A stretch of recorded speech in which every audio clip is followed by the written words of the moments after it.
היי מיכל. אהלן. אז אנחנו באילוש? אתם באילוש, כן, מסעדה.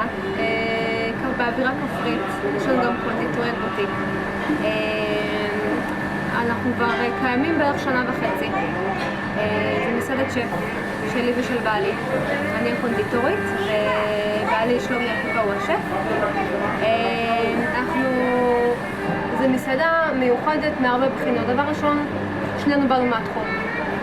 בעלי עובד כבר שנים בכל המסעדות במרכז, בצפון, יש לו צבר הרבה ידע וניסיון. אני קונדיטורית מקצועי. הקמנו את המקום הזה לפני כשנה וחצי. הייחודית שלנו שאנחנו עושים הכל במקום. אם זה מבחינת הפסטות, הכל עבודת יד.